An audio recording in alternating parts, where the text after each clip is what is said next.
The Met School is a very different kind of school. And it was made to be that way. And it was made to be that way because most high schools are boring places where students are not engaged. I didn't care about anything.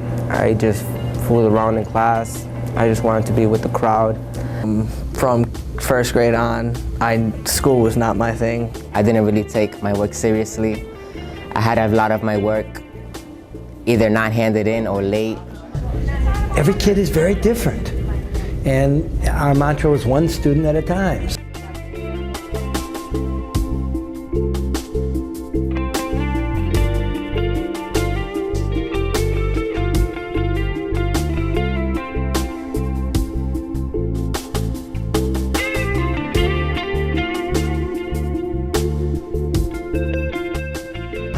I'm an 11th grader, and my current internship is at the Latino Psychological Institute, where I have a mentor who does sort of the evaluations for people who are applying for disability with Social Security.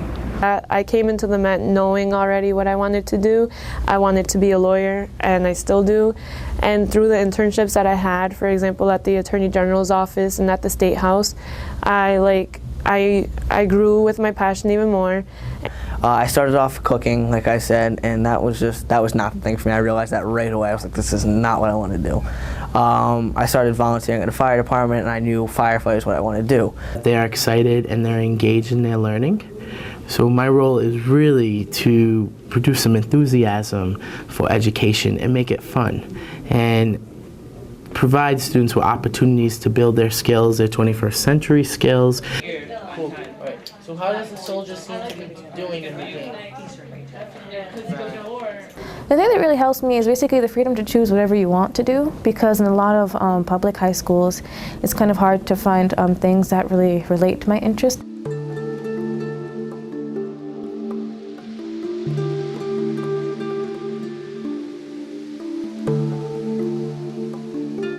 And so I made a book called Color My Feelings. And basically what it is, it's a book that focuses on the 40 developmental assets. And so what I did is I researched the 40 developmental assets, and I kind of condensed them down for children to understand. I picked the ones that I found most important, and I drew little illustrations to go along with it. It teaches you a whole bunch of different topics, from like sharing with others or cheering people up when they feel sad.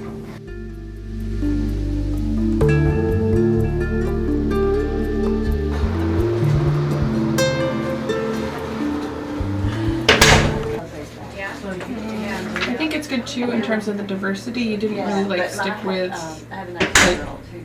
a specific definable race or ethnicity. I think that's good because people can color it however they determine it to, which was good. I know that we talked about. Another question. Sure.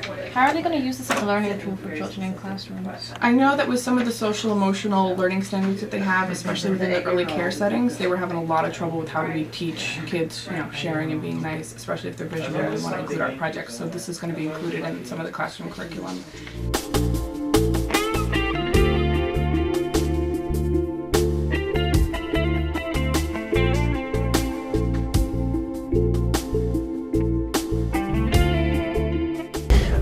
I think the core standards are important.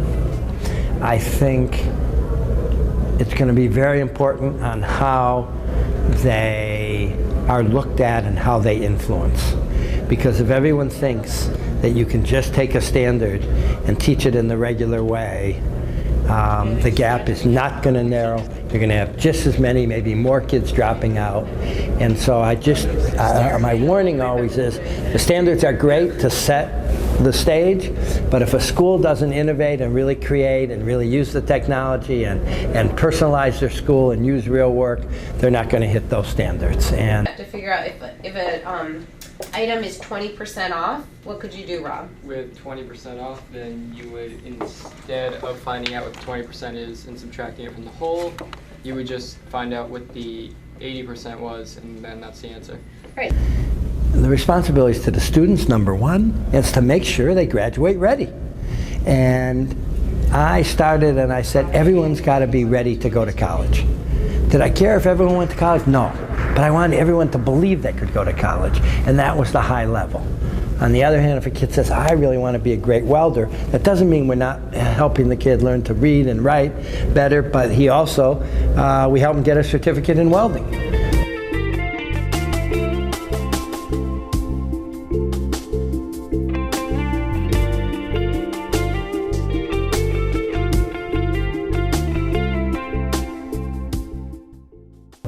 So I came to the school, I found out that my passion was really entrepreneurship. I started E360 in the 9th grade, and I just loved it.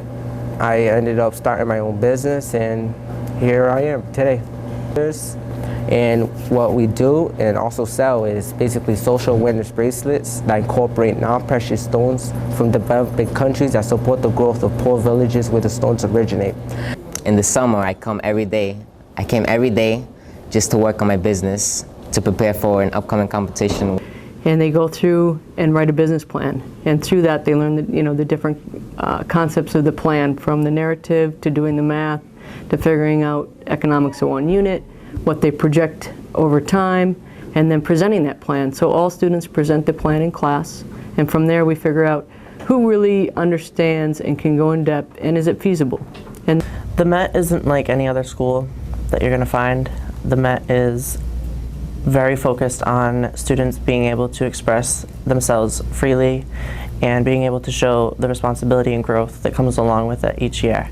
It's not like, okay, school's over at 3, work ends at 3. It's we want to do it because that's my passion. That's what I want to do when I get older. So that's one of the biggest things about the Met, is that you get to pursue your passion. You get to do all your work around your passion. So it makes you really want to do your work, and it makes you do your best work. And what I could really say to any administrators or people from traditional high schools is that they should be letting these people see what they want to do, letting the students know what they want, not just giving them sort of a curriculum that they need to follow and do this so that they can get into colleges, but to know what they're going to do when they get in there, because it's a big step.